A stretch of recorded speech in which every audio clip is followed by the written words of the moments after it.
Came to see some lightning-fast punches? Prepare to see about 1 million, and in quick succession.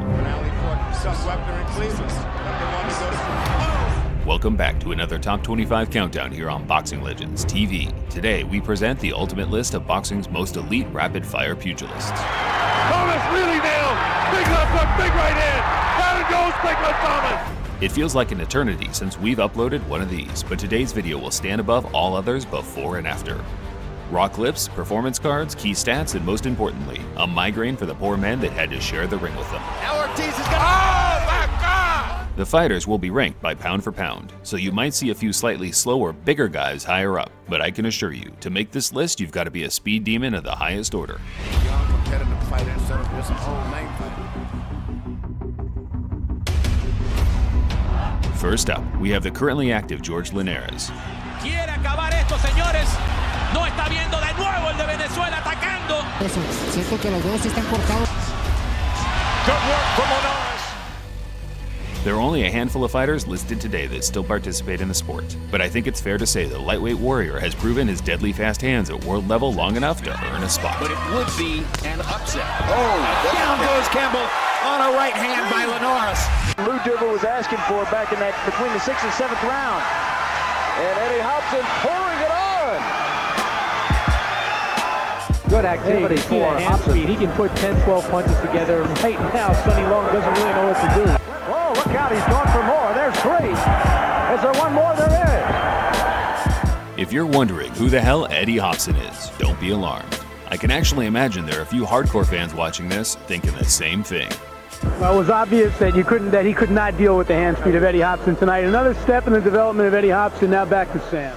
This once standout teenage amateur failed to leave much of a legacy as a pro.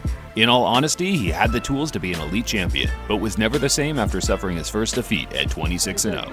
Eddie, he won the You'll struggle to find a YouTube video with more than 1,000 views with Hobson in the title, which is sad considering the talent he possessed. A fantastic boxer mover that could strike like lightning from all angles. Undefeated Eddie Hobson in the white trunks, and he floors Hector Bonfardine.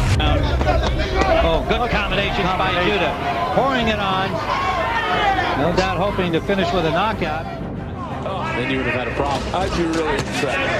Combination from Judah followed by a left. Zab Judah is a name you'll see pop up on many lists like this. However, it's vital the clips presented are from back when he still had a bit of hair on his head.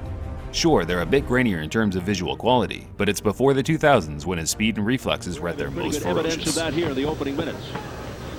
You know, it's interesting. McGrone said he's hard to hit with 2 punches clean. He's hard to catch up with. Super Zab might be the face of boxing memes nowadays, but he was admittedly a top draw contender in his day. It was no big secret that Zab Judah, as an amateur, was actually sparring with Pernell Whitaker. And the stories were that he would hold his own. Here, Johnny loads up the right hand, left hook again. Oh, big turn on that right hand. You don't need to be straight like this. Look at this.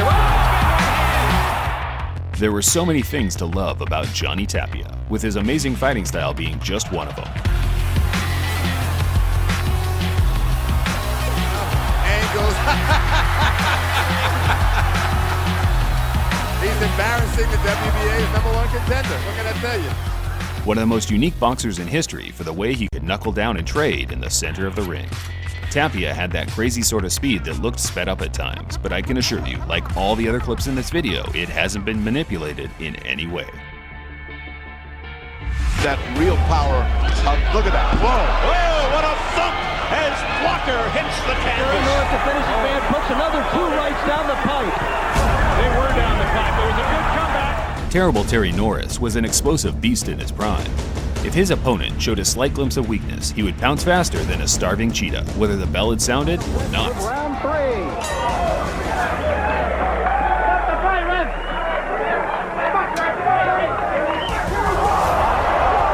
And they fight after the bell. Outside of his dirty tactics, he was also known for his impressive hand speed and combinations, something the legendary Sugar Ray Leonard had to find out the hard way. Body blow landed by Terry Norris. Inside of 10. Norris. Nothing else you can do about it. Here pretty soon. Absolutely. Take a look at this fight. His face is certain sign of been in the 80s, because even if he should be foolish enough to take another fight, he shouldn't be given a license to. The future world champion Terry Norris.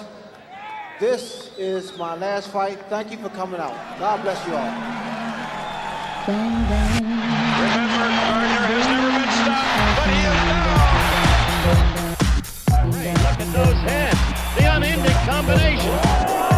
And then right to that, he lost his concentration. Michael Dokes defies the standard model of a speedster. He's a heavyweight, slightly chubby, and for much of his career, an alcoholic and drug addict. I think it was supposed to happen like that. It taught me a great lesson. Muhammad Ali and Mike Tyson reap all the praise when it comes to quick heavyweights, but I think Dokes lets his shots fly just as fast, if not faster. The opening round scheduled for 12. He's the first fighter that I fought. You know, as a heavyweight, he had quick hands just like mine. Whatever I hit him with it, he hit me back. If I hit him 3 times, he hit me 3 times. Holyfield is taking big shots. Oh, he's gotten hurt. He's got Holyfield in some trouble here. His corner told him when Tony rolled to go underneath. He keeps going on top. Tony with magnificent hand speed. Left to the right. Down goes Delgado. That'll be it. While James Toney will always be renowned for his defensive wizardry during his prime, you'll have to give credit where it's due and rank him amongst the top middleweights of all time in terms of hand speed as well.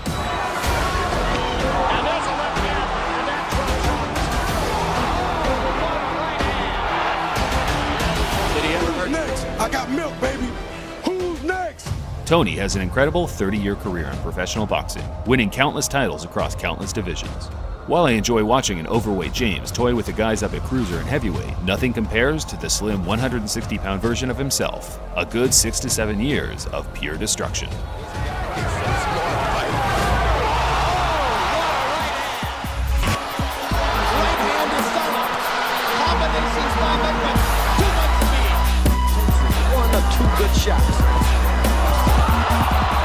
It's probably no surprise that the greatest boxer of this generation makes the list, and it could quite easily be for the slick, pot-shotting style during the tail end of his career. Sticks the right hand, and there's a counter left hook to the body by Canelo. But Mayweather keeping him at bay with the jab. People often overlook just how fast Floyd can throw a single punch, especially for a man in his mid-30s. Still, he makes it at number 14 for the way he took fighters apart for the first 10 or so years of his career. Took a left hook, wrapped it back. Floyd Mayweather is supposed to win. He's a virtuoso in his prime. Only complacency truly can endanger him. Steal, De La Hoya with the punishment, and that's it, that's it. Oscar De La Hoya turned pro in 1992, and it wasn't until the turn of the century where he started to suffer the defeats we see on his record today. During that time, he fought Hall of Fame legends back-to-back and took them apart with rapid-fire combinations. Lyndon Even the great Julio Cesar Chavez admitted he'd never seen speed like De La Hoya's. Chavez at this point now blood from the nose of Julio Cesar Chavez. I personally think Oscar is one of the most underrated fighters in the modern era. Glance over that resume and watch back some of the old tapes. A formidable talent beat only by himself. Duarte holding on. 14th round. Halpin looking on. Halpin's close. He's close. What a brave man Oscar De La Hoya is. Expected. He said he's not looking for the Tyson of one Brazilian Mathis. Here's a combination uppercut by Tyson. Tyson laid it on, pouring it on. Down goes Bruno into the ropes. Tyson clips him with the left hand. Look at that. Tyson moves in for the kill. 2 uppercuts in the left hand. Now the right combination. I hope you didn't think that we were going to miss out on Kid Dynamite. Mike Tyson set the model for how all short heavyweights should take to the ring against these modern-day dinosaurs. Tyson misses the left, and then lands a pulverizing left that sends Foley crashing to the canvas. Many regard Tyson as the fastest heavyweight of all time, which is fair enough, but to think many regard him as one of the hardest hitters as well, geez, you just have to feel sorry for his opponents. How didn't challenge me with their somewhat primitive skills. They're just as good as dead. If he can beat this man, there's another one. There's a big left hook. Why not stop it now? Stone. White towel trying to land two. Another hard right hand. Stone is in trouble. Left hook. And Jay Nady stops the fight. That is a flat-out knockout. Another entrant that might raise a few eyebrows, but when Shane Mosley burst onto the scene in the mid-90s, fight fans around the world were truly believing this might be the next pound-for-pound star. Big left hand by Mosley. Oscar De La Hoya unfazed. Mosley landing again. Mosley is another one of those guys that fought the who's who of everybody from his era.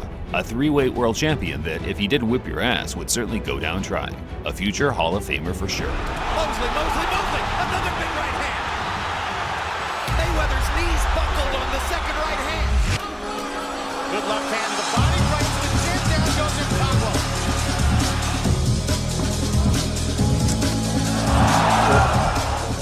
It pains me to watch back a young Gamboa and wonder how great he might have been if it wasn't for his promotional problems. Ain't no rings around my eye, ain't no blood coming out my nose. That should indicate I haven't been in there with Gamboa. Before his loss to Terrence Crawford in 2014, Gamboa was running through world champions with staggering ease, consistently firing off some of the most visually pleasing combinations you'll ever see. To prepare physically for this. Oh! Sega did not. Wow! Fast. Last night I cut the light off my bedroom, hit the switch, was in the bed before the room was gone. Come on. This isn't competition anymore. This is a bloodletting. This is absolutely fantastic. Oh, that is a tough spot in there with Clay peppering it, and down he goes. Muhammad Ali takes the number 10 slot due to his breathtaking performances during the 60s. His slick upper body movement and mesmerizing footwork made him as close to being untouchable as possible. Then you accompany that with his thudding power and blitzing hand speed, and you're left with a man worthy of the greatest alias.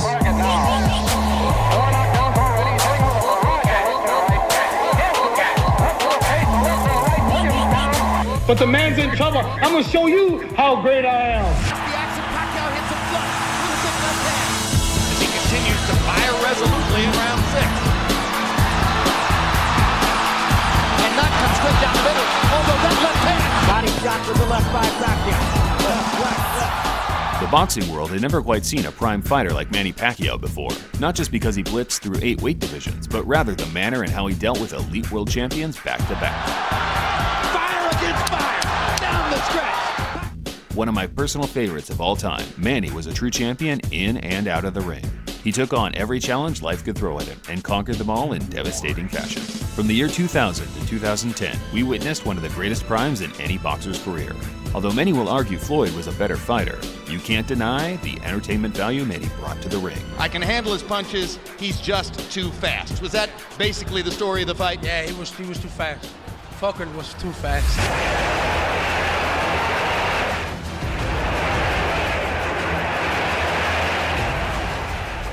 Just as the undefeated Rocky Marciano called it a day, and just before the Big Bear Sonny Liston crushed everything in his path, a man by the name of Floyd Patterson reigned as the #1 heavyweight in the world.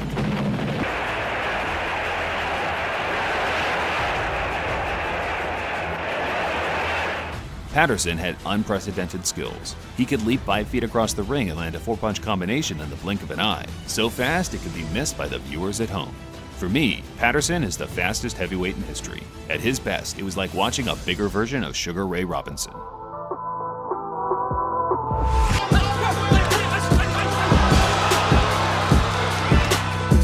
Decent chance, Bryce again. Blistering speed from time. Nacho. Plenty of heart, plenty of skill. Although Amir Khan is one of the most heavily criticized fighters in the modern game, there's absolutely no denying that he's one of the fastest punchers in history. Khan blocking the right hand with his glove. And it's not caught here, but his confidence isn't. Blocking. The eyes of judges, incidentally. And down goes Madonna. When Amir enters the ring, he lays it all on the line. Even with a proven glass jaw, he continually leaves himself exposed just to let his hands do what they do best, which as a fan is hard to watch, but makes for unmissable TV for casual viewers. He's all over the place. Liston hand speed on him. And it's all over. Walking into Camacho's like walking into a machine gun net. You gotta move. And he's gonna have to throw 3 or 4 or 5, 6 shots. Risk missing a lot of them, just so he can get them going. right hand there. At number 6, it's Macho time as we look back at one of boxing's greatest shows. In Florida, he's a 3-time world champion, undefeated with a record of 38-0. Ladies and gentlemen, it's Macho time. He's the WBO Junior Welterweight Champion of the world, Hector Camacho.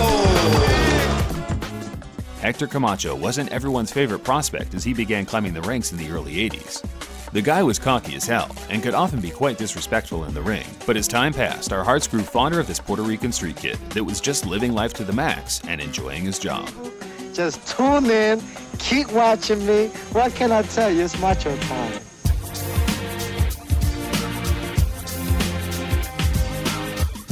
Right for the kill, a right and a left to the chin, and Walzak is down again. Now it's time to separate the boys from the men. Sugar Ray Robinson comes in at number 5 for his jaw-dropping speed during the 1950s. So Graziano has scored the first knockdown.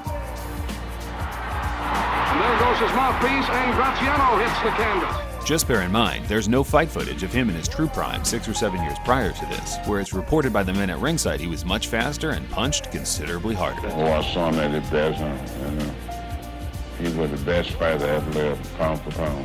Robinson is regarded by many of the sport's top-tier historians as the greatest of all time. It isn't exactly hard to see why. Pound for pound. When they say Sugar Ray Robinson was the greatest fighter pound for pound, meaning that I imagine if he was a heavyweight fighting the same style, he'd be the greatest. Capitol Heights, Maryland, very compactly built, possibly a pair of the fastest hands in the sport. He touched him with the left hand, the body, the right hand. What a shot! And just like that. As we reach number 4, I think it's a good time to remind people that the clips in this video are not sped up, because when you cut down Gary Russell Jr.'s best moments, you're left with some pretty unbelievable footage. Complete the second of Gary Russell's professional debut knockout. Can't be saved by the bell. Although Gary is only 30 years old and currently at the height of his career, it's impossible not to notice the slight dip in hand speed. Rewind the clock 7 or 8 years and you might be looking at the fastest fighter in history, but he just didn't quite do it at the level of the men above him. Trying to win, now he's getting driven back. Steve Smoker taking a big look. Let's watch. And Steve Smoker's seen it off. Fly, hoping to nail Melvin Taylor, his only chance, but he's catching now as he comes in.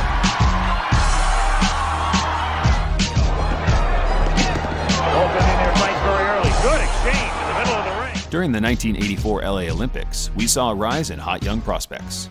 9 out of the 12 gold medalists were from the U.S. Tyrell Biggs, Henry Tillman, Mark Breland, and Frank Tate are a few notable ones, but none shone quite as bright as the frenetic Meldrick Taylor. In the red corner, Meldrick Taylor of the United States of America. He won every second of every round on his route to gold, and unlike the other medalists that year, his talents correlated into the pros program. Similar to this type of... Oh, there goes the ball. There's a flinch. Fight's over.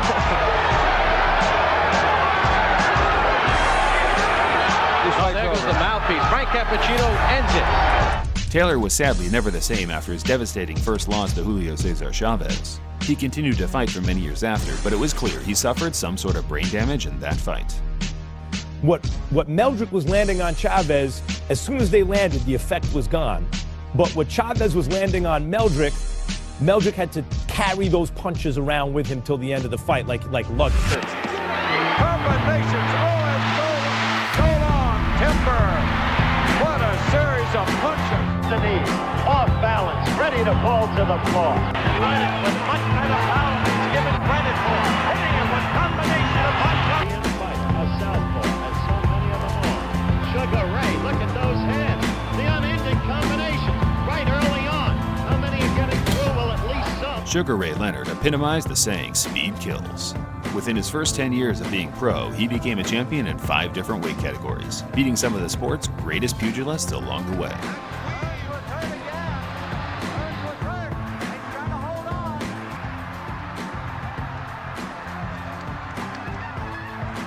Ray crammed so much greatness into 40 fights, it's incredible. He could be a bit of a diva at times, but the big fights were always made in good time. Just look back on that resume. Unprecedented.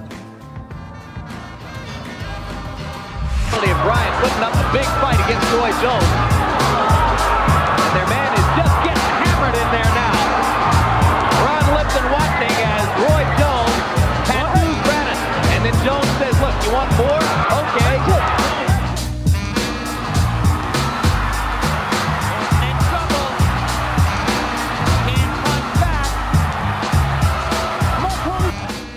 You can call me biased all you want for having Roy Jones Jr. at number 1, but I don't think any fighter from the 160-pound limit and up has ever put the combinations together quite like Roy.